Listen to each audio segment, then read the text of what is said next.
주님께서 여러분과 함께 또한 사제와 함께 마테오가 전한 거룩한 복음입니다. 주님 영광 받으소서. 그 무렵 세례자 요한이 나타나 유다 광야에서 이렇게 선포하였다. 회개하여라, 하늘나라가 가까이 왔다. 요한은 이사야 예언자가 말한 바로 그 사람이다. 이사야는 이렇게 말하였다. 광야에서 외치는 이의 소리, 너희는 주님의 길을 마련하여라. 그분의 길을 곧게 내어라. 요한은 낙타 털로 된 옷을 입고 허리에 가죽띠를 둘렀다. 그의 음식은 메뚜기와 들꿀이었다. 그때 예루살렘과 온 유다와 요르단 부근 지방의 모든 사람이 그에게 나아가 자기 죄를 고백하며 요르단강에서 그에게 세례를 받았다. 그러나 요한은 많은 바리사이와 사두가이가 자기에게 세례를 받으러 오는 것을 보고 그들에게 말하였다. 독사의 자식들아, 다가오는 진노를 피하라고 누가 너희에게 일러주더냐. 회개에 합당한 열매를 맺어라. 그리고 우리는 아브라함을 조상으로 모시고 있다고 말할 생각일랑 하지 마라. 내가 너희에게 말하는데 하느님께서는 이 돌들로도 아브라함의 자녀들을 만드실 수 있다. 도끼가 이미 나무 뿌리에 닿아 있다. 좋은 열매를 맺지 않는 나무는 모두 찍혀서 불 속에 던져진다. 나는 너희를 회개시키려고 물로 세례를 준다. 그러나 내 뒤에 오시는 분은 나보다 더 큰 능력을 지니신 분이시다. 나는 그분의 신발을 들고 다닐 자격조차 없다. 그분께서는 너희에게 성령과 불로 세례를 주실 것이다. 또 손에 키를 드시고 당신의 타작마당을 깨끗이 하시어 알곡은 곡간에 모아들이시고 쭉정이는 꺼지지 않는 불에 태워 버리실 것이다. 주님의 말씀입니다. 그리스도님 참여합니다. 참 예수님. 네, 여러분 안녕하십니까? 네, 대림초 4개 가운데 2개가 이렇게 불을 밝히고 있는 것을 보니까 오늘은 대림 제2주일입니다. 그런데 대림초가 왜 4개인 줄 아십니까? 대림이 왜 4주인지 아십니까?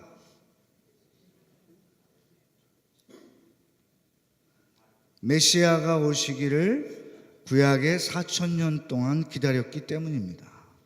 그러니까 구약의 4,000년을 상징하는 것입니다.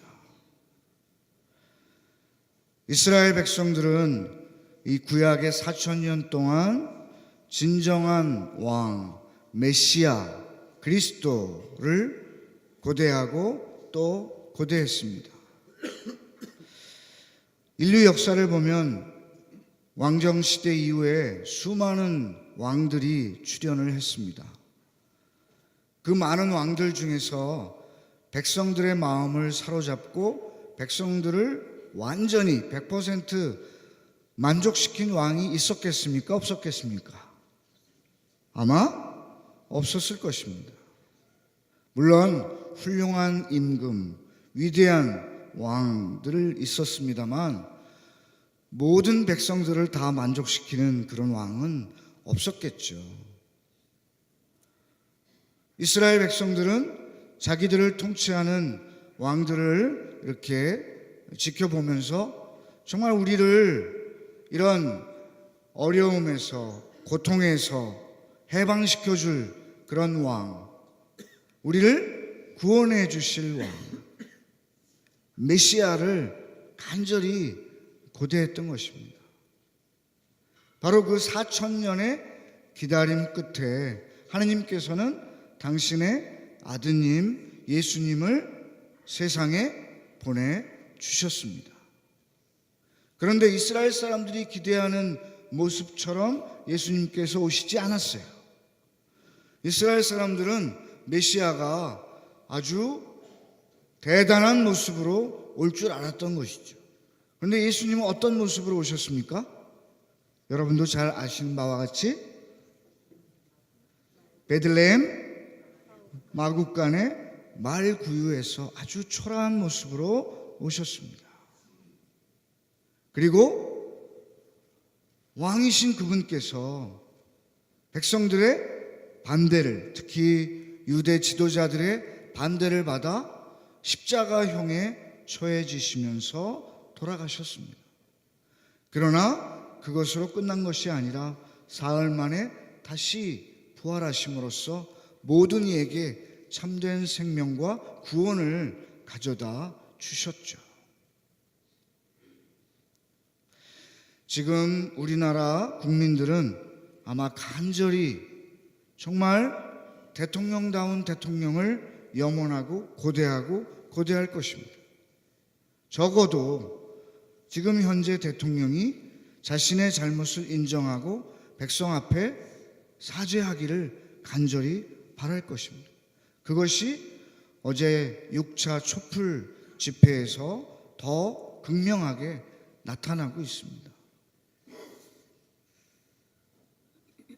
그런데도 불구하고 대통령은 그것을 계속 미루고 있고 또 나라의 지도자라는 국회의원들은 갈팡질팡하고 있습니다.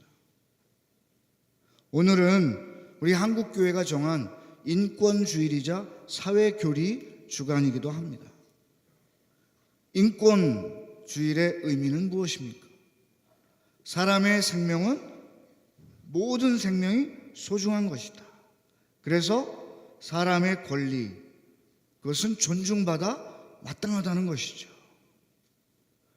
그런데 국가의 지도자라는 사람들이 공권력을 이용해서 백성들의 권리를 짓누르고 짓밟고 있습니다. 국민 한 사람 한 사람의 권리를 존중하고 또 그들의 권리를 인정해 주어야 할 것입니다. 또 사회교리 주간, 사회교리의 핵심은 무엇입니까? 정의로운 사회, 평화로운 사회, 그리고 사랑이 넘치는 사회를 만드는 것이 그 핵심이 아니겠습니까? 하느님의 뜻이 바로 그러하시고 예수님께서 그런 가르침을 우리에게 주셨습니다. 우리 모두는 우리 사회가 보다 정의로운 사회, 평화가 넘치는 사회, 사랑이 가득한 사회가 되도록 노력해야 할 사명을 가지고 있습니다. 그리스도인으로서 이 세상의 빛과 소금의 역할을 해야 합니다. 그런데 우리는 혹여 침묵하고 있거나 그저 바라만 보고 있지는 않았는지. 물론 오늘 이 미사에 함께하면서 정의의 하느님께, 사랑의 하느님께 우리나라를 위해서 간절히 기도하고 계시겠습니다만 오늘 세례자 요한의 외침을 우리가 뼛속 깊이 받아들여야 합니다. 회개하여라, 하늘나라가 가까이 왔다. 이제 성탄이 점점 우리에게 가까이 다가오고 있습니다. 예수님께서 한 발 한 발 우리에게 다가오고 계십니다. 그런 예수님을 기쁘게 맞이하기 위해서는 세례자 요한의 외침처럼 회개해야 합니다. 그런데 말로만, 마음으로만 회개하는 것, 판공성사만 보는 것, 이것이 회개가 아니라 세례자 요한이 바리사이와 사두가이들에게 신랄하게 외치듯이 독사의 자식들아, 다가오는 진노를 피하라고 누가 너희에게 일러주더니 회개에 합당한 열매를 맺어라. 회개에 합당한 열매를 맺으라고 강조하십니다. 회개했다면 그것을 우리의 작은 실천, 행동으로 보여주어야 하는 것입니다. 우리가 회개의 열매를 맺기 위해서는 어떻게 해야 하겠습니까? 우리 주변에 가난하고 소외받는 이웃들이 있습니다. 예수님께서는 마태복음 25장에서 그들에게 해준 것이 바로 나에게 해준 것이라고 말씀하셨습니다.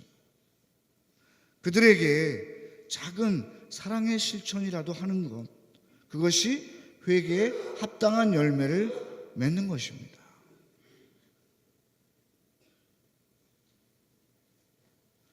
또 우리나라를 위해서 기도하고 또 그 밖에 여러 가지 대림 시기에 우리가 실천할 수 있는 것들이 많이 있습니다.